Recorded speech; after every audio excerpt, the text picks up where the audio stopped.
نحمده ونصلي ونسلم على رسوله الكريم اما بعد فاعوذ بالله من الشيطان الرجيم بسم الله الرحمن الرحيم لقد جاءكم رسول من انفسكم صدق اللہ العظیم۔ یہ میں نے بھی پوری آیت نہیں پڑھی، اس میں سے ایک فکرہ ہے، ایک حرف ہے، ایک لفظ ہے جس کے اوپر میری 2 سے 4 منٹ کی صرف گفتگو ہو۔ ان اللہ و ملائکتہ یصلون علی النبی یا ایھا الذین آمنوا صلوا علیہ وسلموا تسلیما۔ قرآن پاک کی آیت کریمہ لقد جاءکم رسول من انفسکم، یہ میں نے آپ لوگوں کے سامنے تلاوت کی ہے۔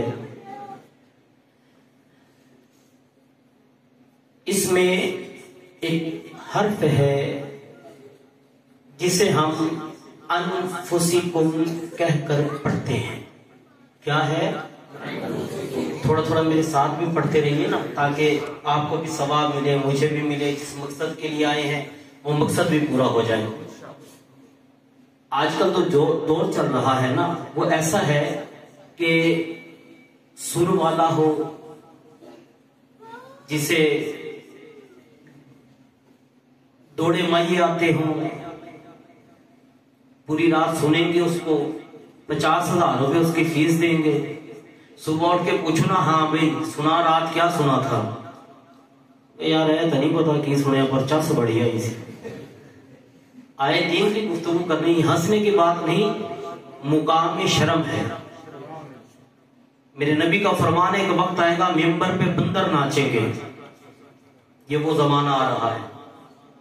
جن لوگوں کے پاس علم نہیں ان کو ہم نے ممبروں کی زینت بنا دیا، اور جو اہل علم ہے ان کو پس پشت ڈال دیا۔ تو اہل علم لوگوں کو سنا کریں، یہ نہ دیکھا کریں یہ سادی گفتگو کر رہا ہے، کیسی کر رہا ہے، کاش کہ تیرے دل میں اتر جائے میری بات۔ تلاوت قرآن مجید لقد جاءکم رسول من انفسکم، یہ جو ہم تلاوت کرتے ہیں نا دوستو، قرآن پاک کی کئی قسم کی قرات ہیں۔ جو ہم کرتے ہیں یہ قرات قریش کہلاتی ہے۔ کیا کہلاتی ہے؟ قرات قریش۔ جس ترنم میں ہم قرآن پڑھتے ہیں، جس طرز میں ہم پڑھتے ہیں، جس انداز میں ہم قرآن کی تلاوت کرتے ہیں، اس کو قرات قریش کہتے ہیں۔ سادے معنوں میں اس کا تو ترجمہ ہر مکتبہ فکر نے، سب نے، خاص و عام نے، سب نے لکھا ہے، میں نے اپنا رسول بھیجا تمہاری جانوں میں سے، اپنا برگزیدہ نبی، اپنا رسول بھیجا تمہاری جانوں میں سے۔ یہ ترجمہ ہم سب پڑھتے ہیں۔ چونکہ آج میرا خود کا بڑا دل تھا کہ کچھ ایسی گفتگو کی جائے جو شاید آپ لوگوں نے آج سے پہلے سنی نہ ہو۔ یہ جو ترجمہ ہم پڑھتے ہیں انفسکم، کریم آقا علیہ الصلوۃ والسلام کے دور اقدس میں ایک قرات چلتی تھی جسے قرات شاذہ کہتے ہیں۔ کیا کہتے ہیں؟ قرات شاذہ۔ آپ جب بھی قرات شاذہ کا تفسیر پڑھیں گے تو آپ کو سمجھ آ جائے گی قرات شاذہ ہے کیا۔ ہم نے ترجمہ پڑھا ہے میں نے اپنا رسول بھیجا تمہاری جانوں میں سے انفسکم۔ اب جو قرات شاذہ ہے نا، اس میں انفسکم کو انفسکم نہیں پڑھا کرتے تھے۔ حضرت مولا علی، حضرت سیدہ فاطمہ الزہرا اور اما عائشہ صدیقہ رضی اللہ تعالیٰ عنہم صلوات اللہ علیہا، آپ 3 ہستیاں ایسی تھیں جو اکثر قرات شاذہ میں اس لفظ کو تلاوت کرتی تھی۔ اب وہ تلاوت کیسے کرتی تھی؟ یہ جو انفسکم فا ہے، فا کے اوپر پیش ہم پڑھتے ہیں، وہ پڑھتی تھی انفسکم، فسکم نہیں فسکم پڑھتی تھی۔ اب ہم نے ترجمہ پڑھا، میں نے اپنا رسول بھیجا تمہاری جانوں میں سے، انفسکم۔ اب انفسکم جو ہے یہ نفیس کی جمع ہے، جو ہم نے پڑھا، جو ہم جانتے ہیں، ہمارے علم میں جو آیا، جو ہمیں بتایا گیا، وہ ہے انفسکم نفیس کی جمع۔ اب نفیس کسے کہتے ہیں؟ نفیس کسے کہتے ہیں؟ ہم نے یہ پڑھا تمہاری جانوں میں سے۔ اب اس کا کئی لوگوں نے یہ مطلب لیا وہ تو ساڈے ورگے نے، ساڈے جو نے قرآن کے اندر یہ ایسا ہو رہا ہے، اور اب سے نہیں، بڑا پرانا چل رہا ہے۔ اچھا، قرات شاذہ جب پڑھتے ہیں اس کی تلاوت کا ہمیں آج حکم نہیں، آج لفظ ہم انفسکم ہی پڑھیں گے، لیکن وہ جو تفسیر ہے اس کو پڑھنے کا کسی نے منع نہیں کیا، وہ تفسیر آج بھی ہم پڑھ سکتے ہیں۔ انفسکم، انفسکم سے مراد کیا ہے؟ ان تمام نے جو اپنی تفاسیر لکھی اس میں مولا علی سے پوچھتے ہیں کہ جو انفسکم آپ پڑھتے ہیں اس کا مطلب کیا ہے؟ تو مولا علی فرماتے ہیں انفسکم کا مجھ سے پوچھنے آئے ہو تو سنو، تم پڑھتے ہو انفسکم تمہاری جانوں میں سے، اور ہم پڑھتے ہیں انفسکم۔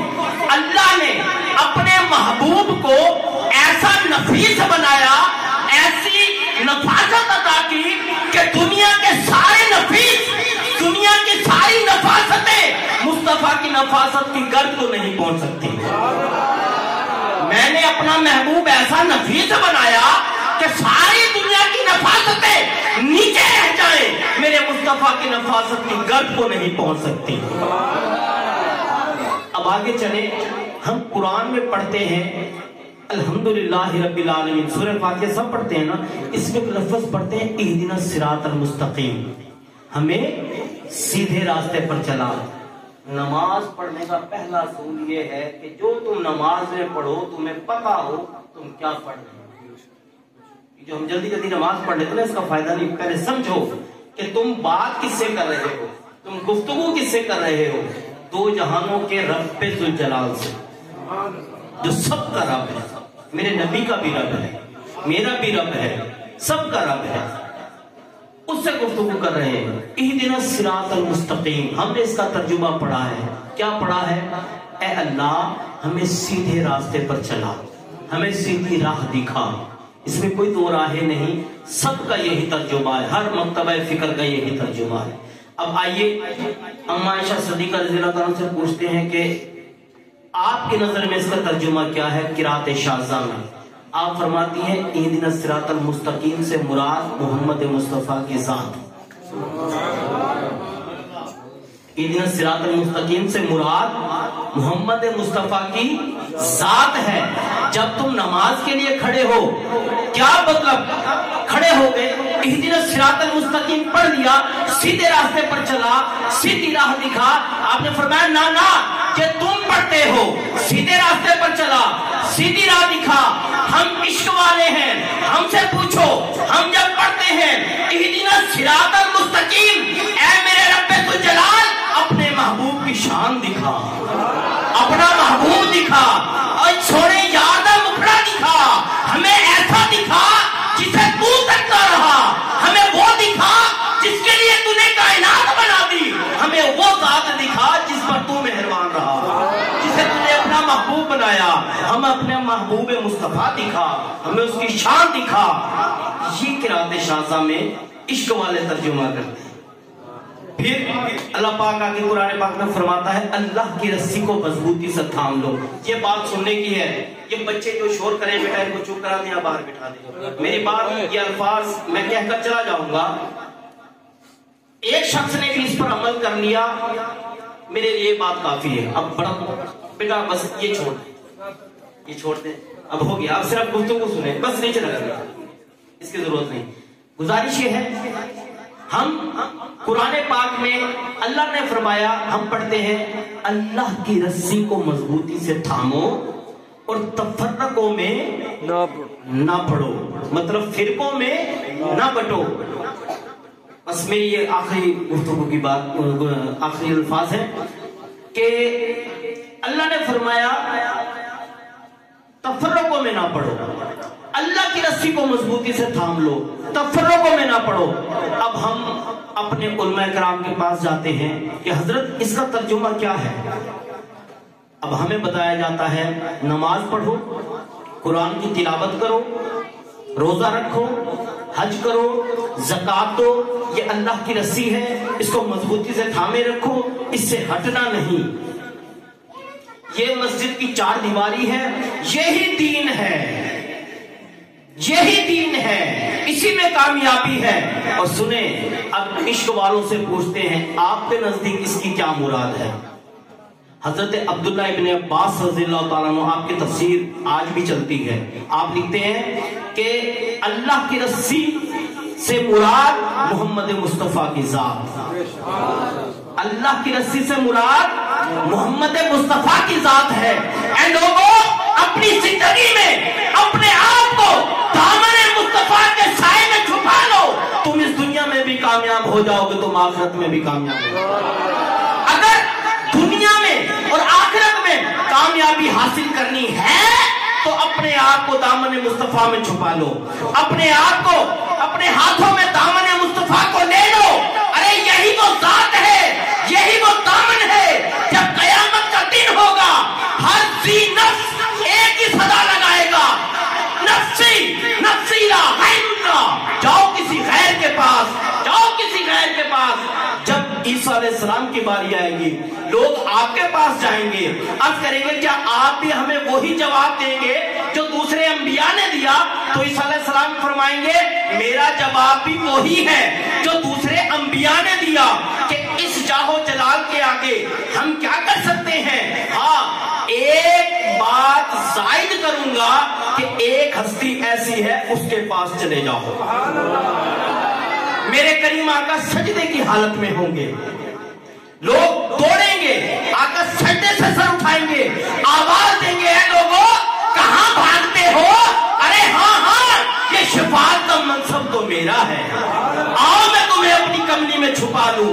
اس وقت جس کمنی میں چھپنے کے لیے ہم ترس رہے ہوں گے، آج زندگی میں اس کمنی سے چپٹ جاؤ، اس کمنی کے ہو جاؤ، اس کمنی بھانے کے ہو جاؤ، اپنے ٹوٹے ہوئے تعلق کو گنبد خضرا سے توڑ دو۔ اسی میں دنیا میں بھی کامیابی ہے، اسی میں بھی آخرت میں بھی کامیابی ہے، اور یہی تعلق ہے جو آپ کو قبر میں بھی کام آئے گا، حشر میں بھی کام آئے گا۔ دوستان گرامی، آگے لفظ ہے تفرقوں میں نہ پڑھو۔ بس یہ بات آپ کو سمجھانے لگا ہوں، اور یہ بات میری توجہ سے سنیے گا۔ تفرقہ کیا ہے؟ پہلے ہمیں کوئی بھی الفاظ ہے نا، اس کا معنی سمجھنا چاہیے، تب ہمیں بات سمجھ میں آتی ہے۔ تفرقہ کسے کہتے ہیں؟ تفرقہ ہے کیا؟ تفرقہ کہتے ہیں جدائی کو۔ کس کو کہتے ہیں؟ جدائی کو۔ تفرقہ ہے فراق کی جمع۔ فراق تو سمجھتے ہیں نا، فراق سمجھتے ہیں، فراق کہتے ہیں جدائی کو۔ اب تفرقہ ہے کیا؟ جو شخص، جو بھی، چاہے وہ کوئی ہو، چاہے اس کی داڑھی اتنی گھنی ہو، چاہے اتنا بڑا جبہ ہو، امامہ ہو، چاہے ہاتھ میں تسبیحاں ہو، کچھ بھی ہو، جو شخص بھی تمہیں حضور سے جدا کرے وہ تفرقہ ہے۔ جو تمہیں حضور کے قریب کر دے وہ اہل ایمان اور مومن اور عارف لوگ ہیں۔ اپنی زندگی میں ایسے لوگوں کا چناؤ کرو، اپنی زندگی میں ایسے انسانوں کا چناؤ کرو جن میں تمہیں عشق مصطفیٰ نظر آئے۔ اس دنیا میں اگر کامیاب ہونا ہے، آخرت میں کامیاب ہونا ہے، تو آج اپنی جیتے سی زندگی میں جو سانس چل رہی ہے، ان سانسوں کو مصطفیٰ کے نام کرو۔ اپنی روح کو مصطفیٰ کے نام کرو، اپنے کردار کو مصطفیٰ کے نام کرو، اپنی اداؤں کو مصطفیٰ کے نام کرو، اپنی جانوں کو مصطفیٰ کے نام کرو، اپنا مال، اولاد، ماں باپ سب مصطفیٰ کے نام کر دو۔ خدا کی قسم تم یہ کر کے دیکھو، اللہ کی رحمت تمہیں اپنی آغوش میں لے لے گی، تمہیں ڈگمگانے نہیں دے گی۔ کیسے ڈگمگانے نہیں دے گی؟